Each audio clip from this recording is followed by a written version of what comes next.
We come next to the cosmological argument.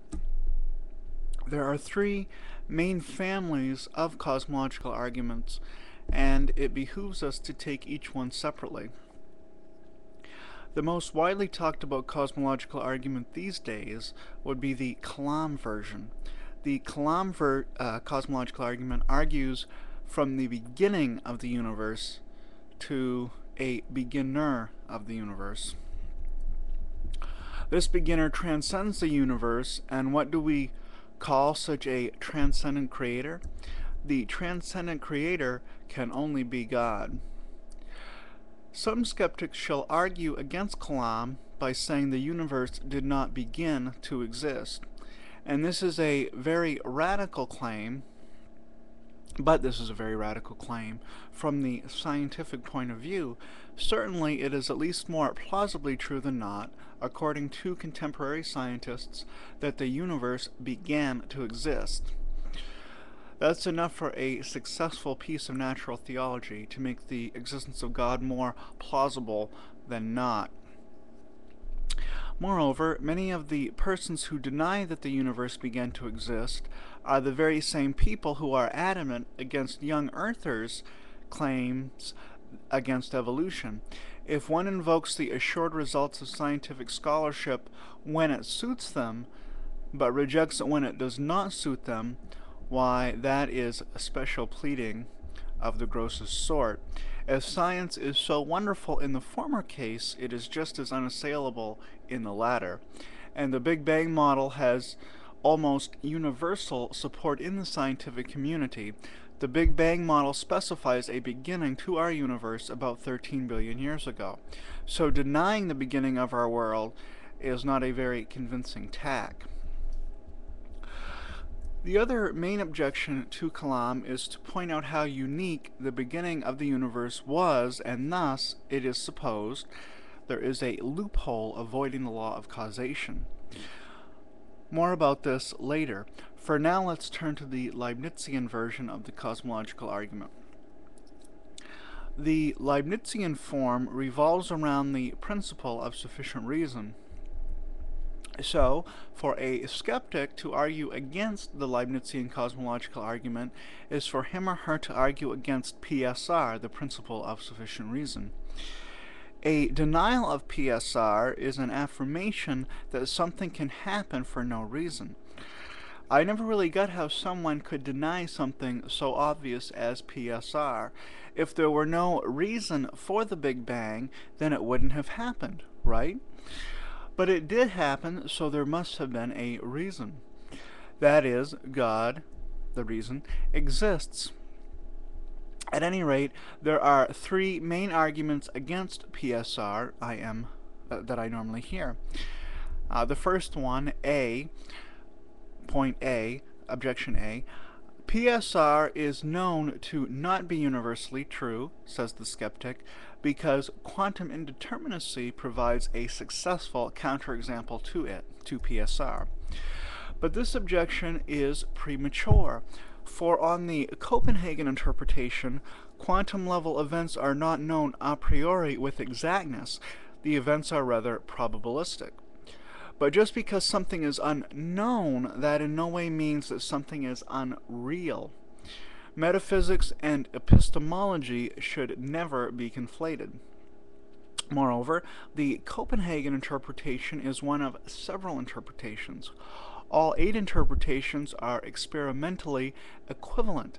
That is, Copenhagen is metaphysics, not physics, and there are other metaphysical models which are not a-causal or non-causal.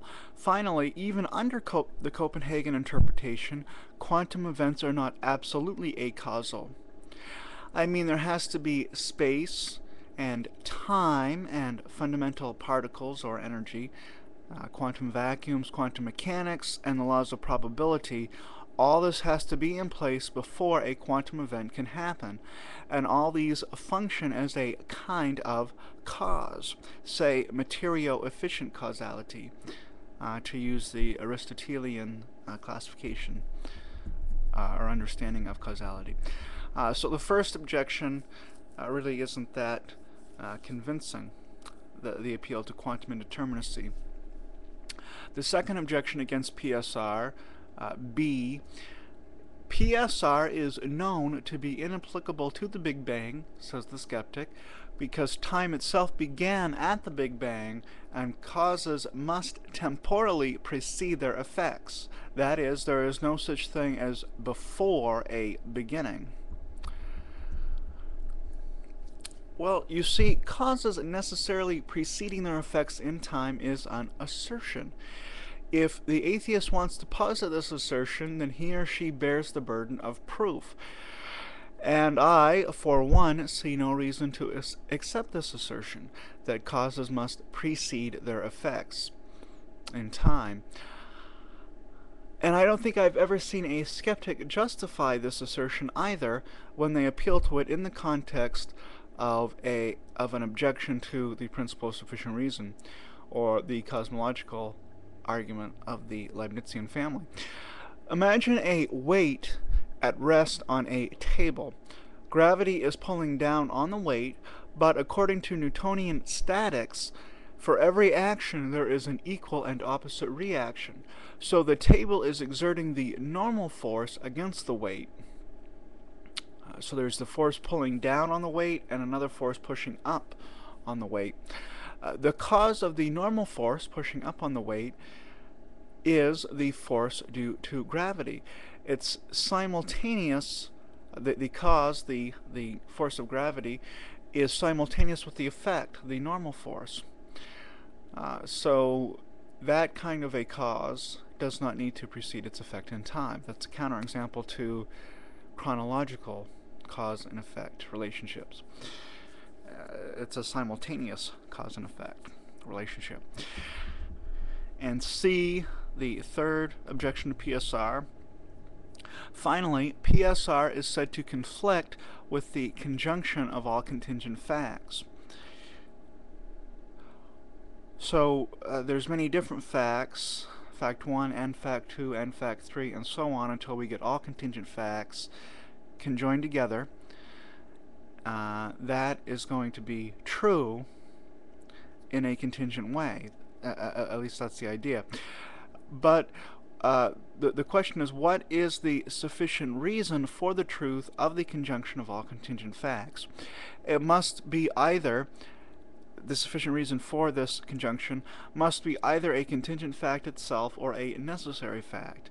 If it is a contingent fact, then it must be in the conjunction, which is said to be absurd, because we're looking for a sufficient reason outside of the conjunction, not inside of it.